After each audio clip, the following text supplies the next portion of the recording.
ഒന്ന് കഴിഞ്ഞകാല സർക്കാരിന്റെ ദുഷ്ചെയ്തികൾ. അത് നമ്മൾ കുറേ മാസങ്ങളായി ഡിസ്കസ് ചെയ്ത കുറേ കാര്യങ്ങളുണ്ട്.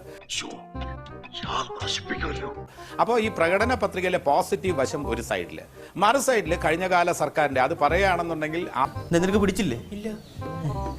ആവർത്തന വിരസത തോന്നും. ഓരോ കാര്യങ്ങളും, സ്പ്രിംഗ്ലർ ആയിക്കോട്ടെ, ഈ ആഴക്കടൽ മത്സ്യബന്ധന കരാറിന്റെ കാര്യം ആയിക്കോട്ടെ, പിൻവാതിൽ നിയമനം, ബന്ധു നിയമനം തുടങ്ങി ഇതിനൊരു അന്ത്യമില്ലേ?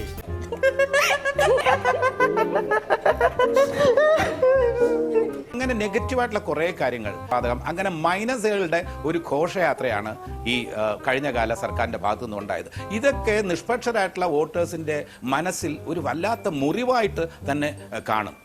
ഇടിവെട്ടിവന്റെ തല പാമ്പ് കടിച്ചോടാ ചിന്നക്കട ജംഗ്ഷനിൽ വെച്ച് ഒരു 7-7:30 ആയിക്കാണ്.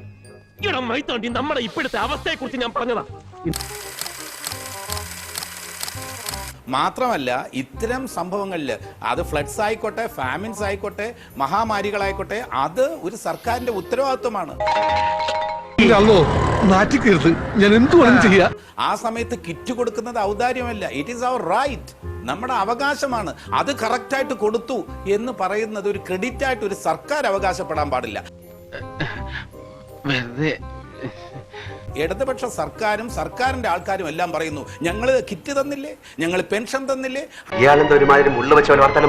അതെല്ലാം ജനങ്ങൾക്ക് അവകാശപ്പെട്ട കാര്യങ്ങൾ തന്നിട്ട് ഒരു ഔദാര്യമായി ചിത്രീകരിക്കുന്നു എന്നുള്ളതിൽ ശക്തമായ പരിഭവവും പ്രതിഷേധവും എനിക്കുണ്ട്. അത് വിദ്യാഭ്യാസത്തിന്റെ കാര്യത്തിൽ ഞാൻ പോസിറ്റീവ് കാര്യങ്ങൾ പറയാണ്, നെഗറ്റീവ് കാര്യങ്ങൾ പറഞ്ഞു മടുത്തു. അഭിപ്രായം കുടുംബത്തെ പറ്റി നാട്ടുകാർക്ക് എല്ലാം പ്രതിരോധിക്കുകയായിരുന്നു. ഞങ്ങൾ അതല്ല, അഴിമതിയല്ല, തെളിവ് കൊണ്ടുപോവാ എന്ന് പറഞ്ഞിട്ട് ഓരോ കാര്യത്തിലും തെളിവ് കൊണ്ടുവരുമ്പോൾ അതിനെ പരിഹസിക്കുക.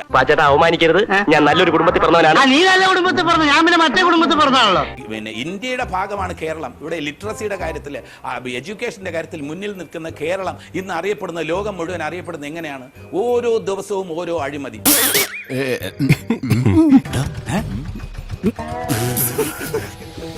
അത് ആരോപണങ്ങളാണെന്ന് പറഞ്ഞാൽ പോലും ഒരു ഇടതുപക്ഷ സർക്കാരിന് നേരെ ഇങ്ങനെ തുരുതുരെ ആരോപണങ്ങൾ വരുന്നത് അത് ഒരു ഇടതുപക്ഷ സർക്കാരിന്റെ അതിന് സ്വഭാവത്തിന് യോജിച്ചാണ്. വേറെന്തോ വലുത് വരാനിരുന്ന വേണ്ട എനിക്കുണ്ട്.